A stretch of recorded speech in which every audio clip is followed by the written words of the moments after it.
आपण पाहत आहोत SN न्यूज मराठी. लाईक करा, शेअर करा, सबस्क्राईब. मी मगाशीच माझ्या भाषणामध्ये सांगितलं, ज्या दिवशी मी राष्ट्रवादी काँग्रेसमध्ये प्रवेश केलेला होता किंवा आमच्या जिल्ह्याचा अध्यक्ष होतो, त्याच दिवशी मी आदरणीय आमचे नेते अजितदादा आणि तटकरे साहेबांना सांगून आलो होतो की मला यावेळेला निवडणूक लढवायची आहे. कारण त्याचं कारण असं होतं, मगाशी सांगितलं की वर्षभराच्या काळामध्ये मी सगळ्या मतदार राजांच्या भेटी घेतल्या, बाहेरच्या सगळ्या मंडळींना भेटलो. त्यावेळेला सगळ्यांनीच सांगितलं होतं की आबा 30 वर्ष तुम्ही आता दुसऱ्यासाठी केलेलं आहे, एखादी टर्म तरी तुम्ही आम्हाला तुमच्या चिन्हाचं बटन दाबायची संधी द्या. ही या तालुक्यातल्या आम जनतेची इच्छा होती आणि म्हणून मी माझा उमेदवारी अर्ज अपक्ष जाहीर केला आणि उद्धव साहेबांनी माझ्यावर विश्वास टाकून मशालीचं चिन्ह देऊन मला महाविकास आघाडीचे उमेदवार केलेलं. आघाडीत बिघाडी वगैरे नाही, ही लोकशाही आहे. लोकशाहीमध्ये कुणालाही उभा राहायचं आणि मत मागायचं अधिकार आहे. त्यामुळे कुणी काय सांगावं याच्यापेक्षा आपणही सुज्ञ पत्रकार आहात. कालच आदरणीय पवारसाहेब, उद्धव साहेब, महाराष्ट्राचे काँग्रेस पक्षाचे नेत्यांची सामूहिक पत्रकार परिषद झाली आणि मला अधिकृतपणानं महाविकास आघाडीचा उमेदवार म्हणून त्या ठिकाणी घोषित केलेलं. 10 तारखेला तुम्ही आहातच, त्या दिवशी त्याचं उत्तर आपल्या सगळ्यांना मिळेल. काय नियोजन आहे सभेचं? कुठे आहे सभा? किती वाजता? सभा न्यू इंग्लिश स्कूलच्या ग्राउंडवर वासू चौकामध्ये आहे. किती वाजता?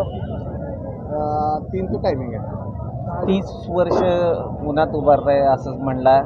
आता काय यंदा 30 वर्ष उन्हात असताना उन्हामध्ये जनतेची सेवा केलेली आहे. मी जनतेचा सेवक म्हणून नम्रपणानं या उमेदवारीच्या समोर आहे आणि मला निश्चितपणानं खात्री आहे की उद्याच्या विधानसभेच्या निवडणुकीमधला मी विजयी उमेदवार आहे.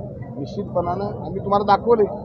साधा अर्ज भरायच्या वेळेला या तालुक्यातल्या जनतेनं भरल्या हातानं मला त्या दिवशी शुभेच्छा देण्यासाठी हजारोच्या संख्येनं, सांगोला तालुक्यातलं आजपर्यंतचं लोक पाठिंबा द्यायचं रेकॉर्ड मी माझ्या अर्ज भरायच्या दिवशी मोडलेलं आहे. तुम्ही पत्रकारांनी बघितलं.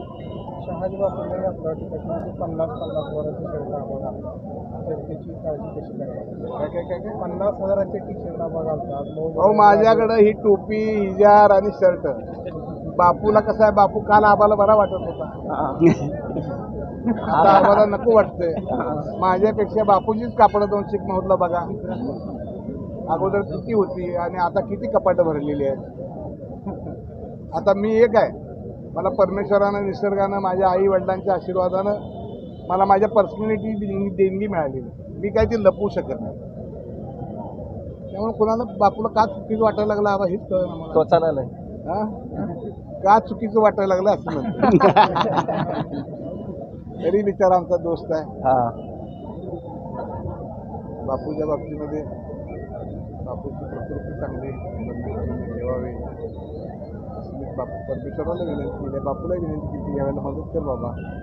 त्या नाही वाटलं आपल्यालाही लढवलं, लोकशाहीमध्ये ते नाही लढवलं, त्याच्याबद्दल काय मला वेगळं असेल काय कारण. ओके.